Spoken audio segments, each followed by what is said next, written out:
Jadi lihat apa sebaliknya. Nah, kalau yang pakai kedua ini menggambarkan rumah lapis. Salah satu rumah yang air pasang dan ini pada saat air surut. Berarti enggak sama ya, kalau air surut juga sama ya pemakaiannya. Sengaja kami simpan di lemari agar lebih terjaga.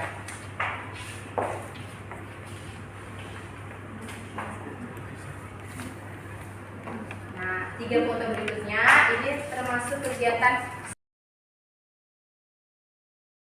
Melayu dari Tionghoa. Dayak dengan mereka berfoto dengan kedatangan Belanda pada awal abad ke-19. Nah, ini Melayu, adat pernikahan Melayu, dan ini adat pernikahan Tionghoa. Pasti sudah pernah lihat ya kalau nonton film Cina. Iya. Nah, kalau 3 foto ini berkaitan dengan sistem sosial, berkaitan dengan ekonomi ya, sosial ekonominya, mata pencahariannya. Dayak dengan menjadi nelayan, ikan ikan, Melayu dengan membersihkan hutan untuk dibuat kerajinan, dan Tionghoa dengan mendulang emas. Jadi mereka datang ke kita itu selain berdagang, mereka juga mendulang pada awalnya. Ada yang mau bertanya?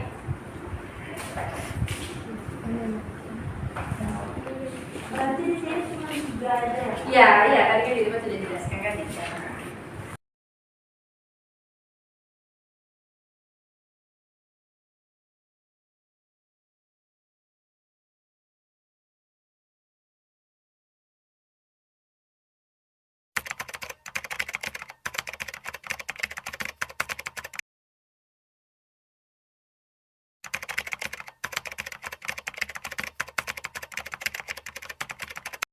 Sultan Hamid II atau Syarif Abdul Hamid Al-Qadri merupakan putra sulung Sultan Pontianak yang ke-6.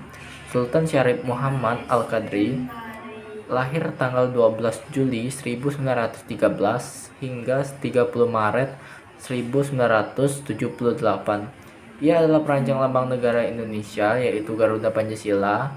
Dalam tubuhnya mengalir darah Arab Indonesia. Ia beristrikan seorang perempuan Belanda kelahiran Surabaya yang memberikannya 2 anak yang sekarang ini tinggal di negeri Belanda.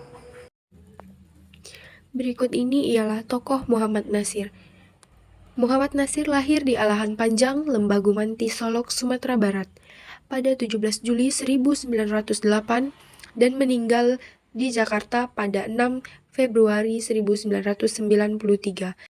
Ia mengusulkan untuk meletakkan nur cahaya yang berbentuk bintang bersudut 5 di tengah perisai sebagai simbol sila ketuhanan yang Maha Esa. Pada rancangan awal lambang negara yang diusulkan oleh Sultan Hamid II, Muhammad Nasir keberatan dengan adanya tangan manusia yang memegang perisai karena berkesan terlalu mitologi dan feodal. Poe Bajakara, Raden Mas Ngabehi. Poe Jakara lahir di kalangan Karaton Soekarta pada tanggal 1 Januari 1884. Poe Bajakara memberikan usulan terutama dalam perisai lembaga negara yang menggambarkan Pancasila. Untuk menggambarkan sila ketiga Pancasila, ia mengusulkan gambar pohon astana yang menurut keterangan adalah pohon besar sejenis pohon beringin yang hidup di depan istana sebagai lembaga pengayaman dan perlindungan untuk melambangkan sila ketiga. Karena menurut beliau, pohon astana memakai simbol menyatukan rakyat dengan istana. Ia juga menolak rancangan 10 ekor yang semula berjumlah 7 helai sebagaimana usulan Muhammad Yamin. Muhammad Yamin lahir di Sawalunto, Sumatera Barat, 23 Agustus 1903. Ia seorang sarjana hukum, sastrawan, tokoh politik, dan penggali sejarah Indonesia. Dalam sidang kedua Kabinet RIS, sebuah panitia teknis bernama Panitia Lambang Negara dibentuk. Menteri Negara Sonder Protopolio Sultan Hamid II ditunjuk menjadi koordinator Panitia Lambang Negara. Panitia tersebut bertugas untuk menyeleksi usulan-usulan rancangan lambang negara yang akan dipilih serta diajukan kepada pemerintah RIS. Panitia teknis tersebut diketuai oleh Muhammad Yamin dan beranggotakan Ki Hajar Dewantara, MA Pelaupesi, Muhammad Nasir, dan RMNG Purbajaraka.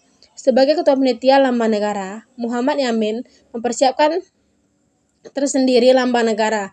Rancangannya juga berbentuk parsial yang memasukkan unsur-unsur matahari, hewan sejenis binatang, pohon sejenis kelapa, dan air. Walaupun demikian, ia juga memberikan masukan kepada Sultan Hamid II yang tengah merancang lambang negara berbentuk burung. Beperisai di antaranya tentang bunga teratai yang kemudian digambarkan untuk dasar dudukan burung Garuda pada sketsa awal yang dibuat Sultan Hamid II. Karena menurut Yamin, hal itu juga merupakan mitologi bangsa Indonesia dari peradaban agama Buddha. Ia juga menyarankan agar jumlah bulu ekor sebanyak 7 helai, yang menurutnya merupakan simbol kesempurnaan tata negara sebagaimana lazim dalam peradaban Indonesia. Pada lambang negara yang menggambarkan Pancasila, Muhammad Yamin pun menyarankan untuk memasukkan gambar kepala banteng untuk mempresentasikan sila keempat sebagai simbol kerakyatan atau tenaga rakyat.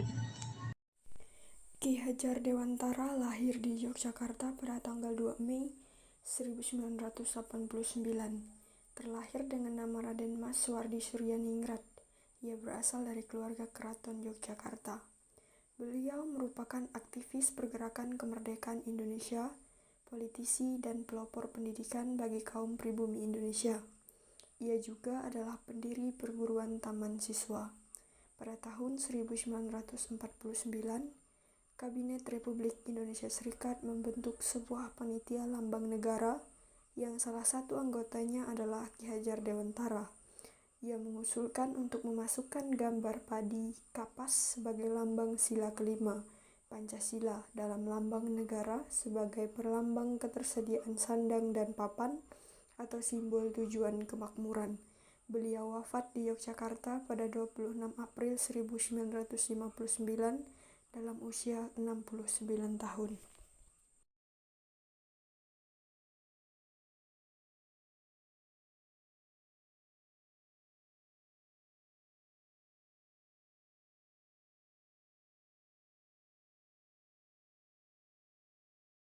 Baik Kak, di sini saya akan menanyakan apa peran dari tokoh Sultan Hamid II dalam perancangan lambang negara.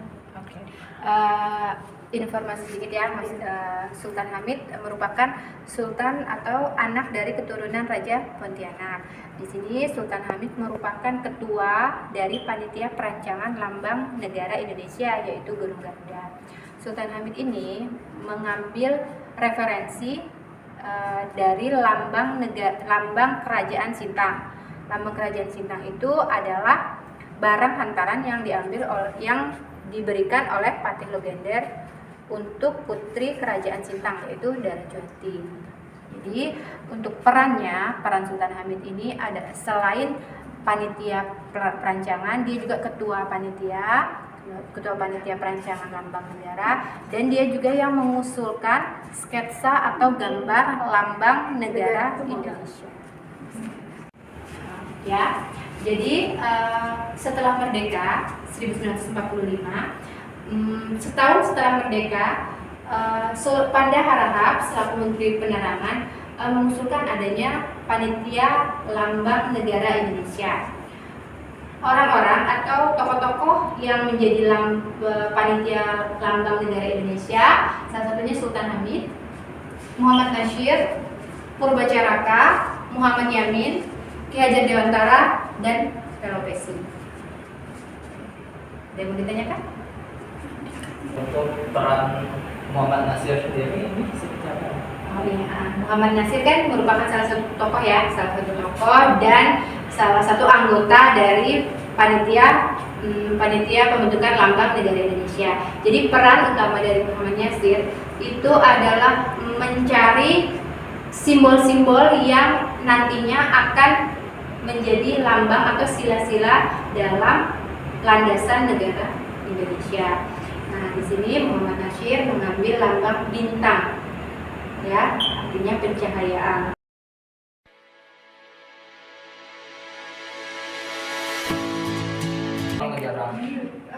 Saya akan jelaskan.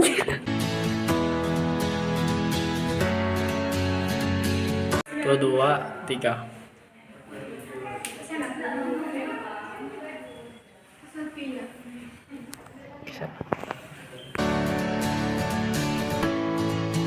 Ya, kontribusi. Gimana sih? Udah mulai.